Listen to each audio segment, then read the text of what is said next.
So, at this point, it's no secret that Equestria Girls isn't exactly a film in my good graces. But before I carefully and elegantly explain exactly why this film irks me to no end, I figured I'd take a moment to acknowledge that, for as much as I didn't enjoy the thing, there were some semblances of good things happening conceptually here and there that, while in no way were enough to salvage the film, deserve some mention. And so, with that, I present to you 10 things I liked about Equestria Girls. Number 1.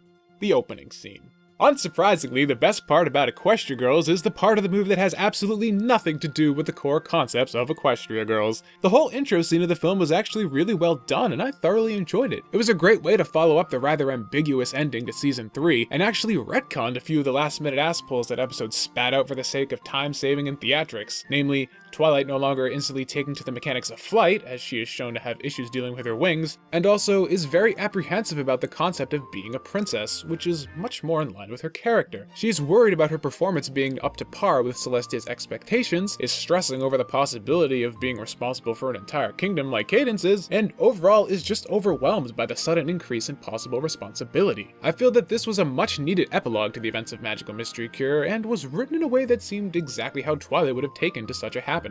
Number 2. Spike. Yes, he's a dog. Yes, that raises a ton of otherwise avoidable questions concerning his relationship with Twilight and pony society in general. I agree. All that sucks. Horribly.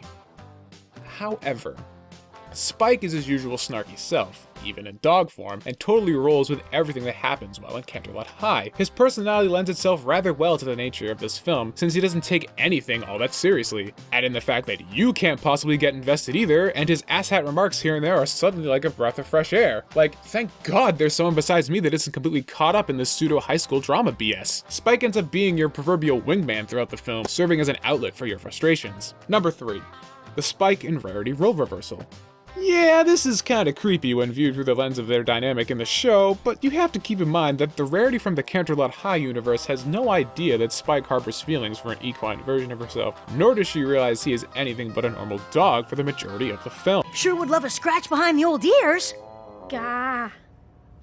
Maybe later. Regardless, having Spike be the one getting the affection instead of giving it was one of the few ways this film made use of the alternate universe in a sensible, genuinely entertaining fashion, and I find myself getting a chuckle or two out of the scenes that came out of it. Number 4. Welp,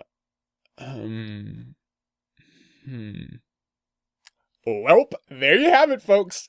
3 things I liked about Equestria Girls. Thanks for stopping by, and I'll see you next video.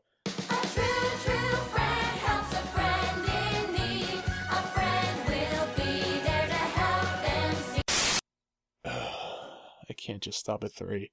That's lazy, even by my standards. Number 4. Scootaloo. Yeah, Scootaloo. I like Scootaloo. Why? Because she's the only member of the main cast who wore friggin' pants. Well, capris, but I'll take what I can get. Seriously, I'm no fashion expert, and I certainly don't have much in terms of social contact anymore, but if I recall correctly, I'm pretty sure most of the girls in my high school wore jeans. So unless there's some new fashion trend I'm unaware of, which is actually quite possible, but anyways, the fact that basically every girl in the movie wore a skirt was kinda jarring. But leave it to Scootaloo to buck the trend and make a stand for pants enthusiasts everywhere. I'm sure Lyra would be proud. Between the pants and the hoodie, she was easily my favorite humanization in the film from an aesthetic standpoint. Actually, come to think of it, Number 4.5, 2 of my favorite characters were wearing hoodies, and hoodies are awesome. Okay, 4 things. What else? What else? Number 5. Okay, 5 is a nice solid number, I can stop here, right? The fan service. This really shouldn't count. But when it comes to Equestria Girls, I really am just running out of things to say. Equestria Girls goes out of its way, and I do mean out of its way, to throw some nods at longtime fans of the show. Whether it be Trixie's cameo with peanut butter crackers, Vinyl Scratch's eyes, the CMC theme song being cut off right before it says pony, to the obligatory derpy dancing during the end credits, the film is packed to the brim with references to keep the hardcore fans invested. And that's just the problem.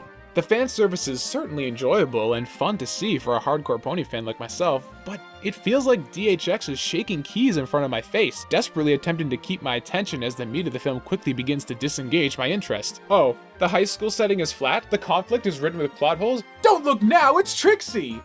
Awesome! It's like the references are spaced out in such a way that just as you'd be about to turn the film off, they throw another bone your way and it's enough to keep you in your seat despite your better judgment. And this leads me to everything I didn't like about this film. Equestria Girls is just... it's just...